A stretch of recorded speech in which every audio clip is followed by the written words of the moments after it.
Hey friends, it's Julie from Plan to Create, and I wanted to share a plan with me, but this one specifically is going to deal with what to plan when you don't have plans. I have had people comment on my pages before saying, oh, that's so pretty, but like I don't really have any schedule to plan. Or I think of myself even as a brand new mom, like literally waking up, feeding my children, bathing myself and them, and going back to bed was pretty much the plan of the day. So we're all in different places of like what we actually have on our schedules versus the things that we want to do that are flexible but just need to get done at some point. So I just thought I would share my perspective. I realize it's a little bit unique, and like I said, we're all different. I'm not trying to say that you need to plan this way, but I am trying to say that if you feel like you don't have enough on your schedule in order to bother planning, that you might want to rethink that, and that there's always room for anyone in this planner community. So I have this page laid out, and you can see as I've gone through the week, I'm starting to add in a few more plans. I actually planned it out in a video, but I think you can tell as you look at my overall pages that my schedule is light. This one, we happen to be out of town, we're traveling, and then this one, I literally have 2 appointments for myself on the calendar. I am starting to add in a few of my husband's things because I'm able to work around his schedule a little bit to get some of my quiet tasks done that wouldn't involve background noise from him, basically filming and voiceovering. But yeah, so I thought I would really dive into this week. I literally have 2 appointments, and they both actually happen to be doctor's appointments from which I probably won't feel super great for the following 12 to 24 hours. I'm not entirely sure. I'm very prone to basal cell carcinoma, so I go in and get my skin checks every 3 to 6 months, every time they find basal cell carcinoma. So I am going to be scheduled just for a regular removal of about 3 spots here, and then this one I have a larger one on my leg that they are going to do Mohs surgery with. So this is a very weird, odd week, and it's a week that I don't know how aggressive I'll feel tackling tasks after the fact of these. So I'm gonna go ahead and just plan it all out and hope for the best. But I thought it would be really interesting to see how this kind of works out. In my last video, I shared how I plan in layers. I have my foundation done, I've got my dates, I have some decoration already done, and I typically do not decorate here on my schedule part, not yet, because I don't know what is gonna happen. From day to day, something new could pop up, and I don't wanna have a sticker right where I need to write down a 3 o'clock appointment, right? So that's why I like to keep my decoration kind of over on the side. It's there, it's making my pages look cheerful and happy, but it's not taking up space that would otherwise need to be, with my heavy schedule. It's a real big consideration for me. I know it's a little silly, but it's just the way I think. So I'm grabbing my pouch here. It has my markers that I'm gonna wanna have laying out. And for me, because I don't have things on my schedule, that doesn't mean I don't have anything to do. I still have a home to run. I still have meals that I need to kind of figure out and grocery shop for. I have an opportunity to move my body, and I'm grateful for that, and I want to schedule that in. So I guess I would encourage you to take a minute and think having something on your calendar is not the only way that you plan out your week. You can plan it out by determining what's on your schedule too. So I have a Facebook group called Plan to Creatives, and I popped over there and said, hey guys, what are things that you do with your schedules that aren't necessarily appointments on your calendar?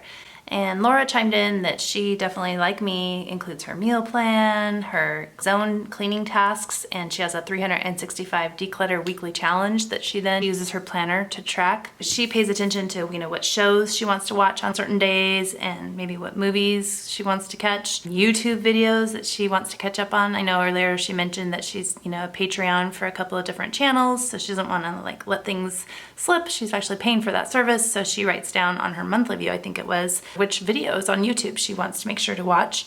Tracy also shared that she uses her pages to remind herself of those little weekly chores that you have to remember, cleaning out the coffee machine or the microwave, to water her houseplants. Those are such great things that I feel like a planner is a perfect spot to jot those things down, and that has nothing to do with whether or not you have items on your calendar. And then Donna shared book reading, another really, really great thing. You can track what you're reading, when you've started or finished a book, share her Bible study, and the weather, right? So those are just awesome things. I'm not going to incorporate all of those, but I wanted to mention them just to get your mind thinking.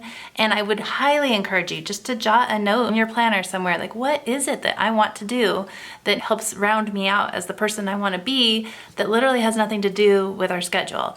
I used to feel having a busy schedule made me feel important. And now it's like, whoa, my schedule is not busy, and that does not have anything to do with my self-worth.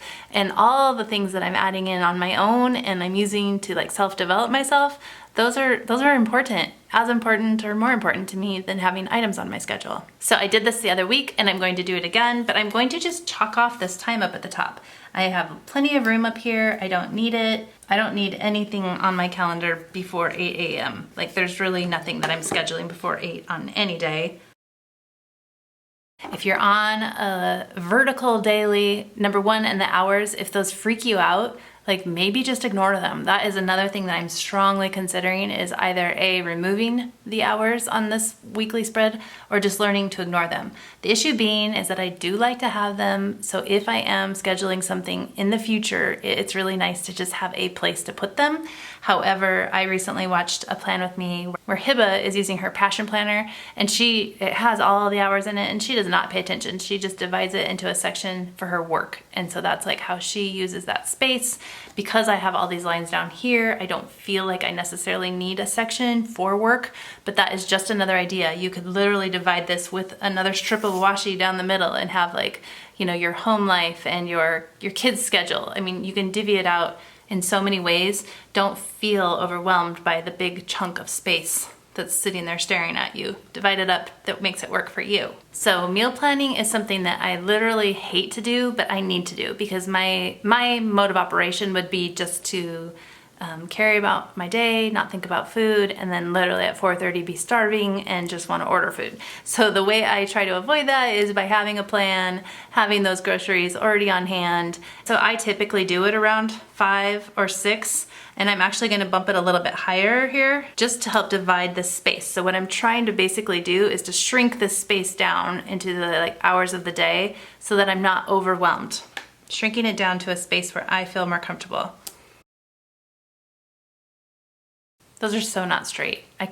I need to look over it with my head, and I can't because the camera is above me, so sorry about that. This space below here can be used for me to just maybe add, I don't typically plan our evenings out, but I love to come back and be like, oh, we played a game, or we, watched a movie, we watched a show. That's definitely something more of an after the fact here in this section. So really then, look, I'm squeezing it down, guys. It's getting better and better, and I have more to go. Hold on. In the mornings is when I typically do any type of workout. So I'm gonna come through and I draw this line, so I'm creating a little section for that. I think that these lines that I'm drawing are very faint, and technically this, meal plan really does draw this line, with the eye, but I'm actually drawing a line at 4:30. When the weather gets nicer, I will, quit work and go for a walk at about 4 o'clock. So that's another thing that I usually add in, a little second just movement throughout the day. So that's another way to break up a day where even though you don't have things on the calendar, you have things on the calendar. But so basically I would say at this point, don't freak out that this is open. Just start to think about it what openings do you see in your schedule? What days would you like to have something on your schedule, and what days would you maybe not like to? There are a portion of us in the world here that don't love to have things on their schedule. The more days like this I have, the happier I am, because that means I get to fill it doing things that I enjoy, and or just I get to be in charge of my own schedule, and I enjoy that. So I have kind of this ideal weekly schedule that I've looked through, and in that you'll kind of see, here's my schedule. So really I'm scheduling appointments and things on Tuesday, office hours on Wednesday, Thursday, again, more appointments, and then the other days are kind of open and available.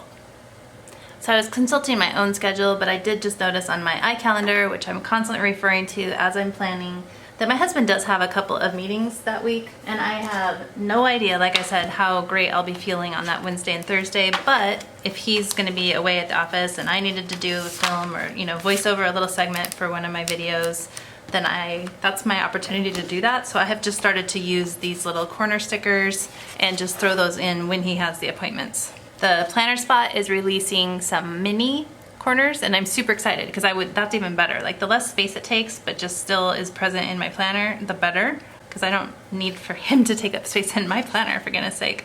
But I do actually really enjoy seeing when those little windows are. And then I'm gonna come through and I have the same header lists that I always include here. So I'm adding those on, and I recognize that those have nothing to do with your schedule, but those take up a big chunk of space here too. So imagine this was the Hobonichi cousin, so it was like 5 a.m. to 4 a.m. And so that was something that I learned very quickly, was just to completely ignore anything past 10 p.m. and to create these task lists. And so that is something that I would say, even if you're not using, these exact weekly inserts, is that if you have a long day, you could take a strip of washi across and create your own to-do section throughout half of the day if you wanted. That's just a great way to divvy out a vertical column into something that, is partially schedule and then partially tasks that you want to get done throughout the week. These lists don't fill out for me, and I don't feel pressured to do that.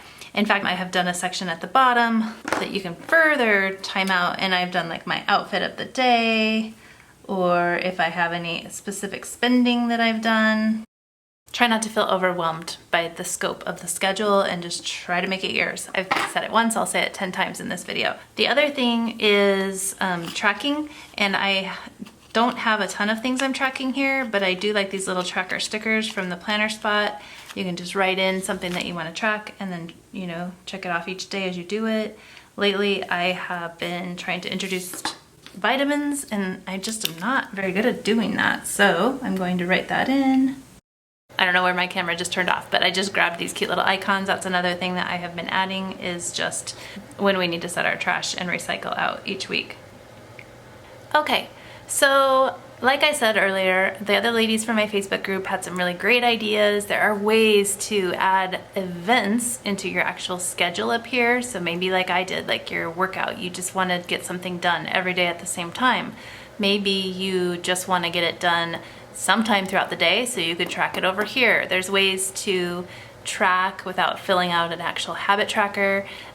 There are all the things down here that I'm going to eventually sit down and think through, that I'll be adding in down here. And all of those, obviously, if I'm getting them done throughout the week, are taking up and filling up some of these blank holes. I don't necessarily feel like I have to go back up and write in where I accomplished them, though. It just matters like I got them done, so that's all that matters to me. So this for me isn't really so much as like a reflection of how I spent every minute of my day, but it's kind of like, what does my week look like? How much room in my schedule do I have to accomplish some of the random little things that are on our to-do scope, and trying to get the things done. So I hope that this helps. I'm sure it's not entirely comprehensive because I'm still just work in progress, so I couldn't sit here and give you an exact like, here's how you should do it. But I just basically wanted to give you guys some ideas of how you can still participate in planning, and how even if it's super simple, I swear that maybe just by adding that one thing like hydration every day is just kind of helping move you in the right direction towards where you want to go and who you want to be. I've actually spent some time designing an entirely different insert. I shared it on my Instagram, and it's basically just like a teeny tiny little weekly overview and then lots of room for these lists. And I will be sharing a plan with me next week, kind of featuring that. I plan to release it in my shop for anyone that it might resonate with, but somebody that's just kind of baby stepping into schedule but still needs some place to get their thoughts on paper and to plan out their week. That's kind of maybe something that you might consider.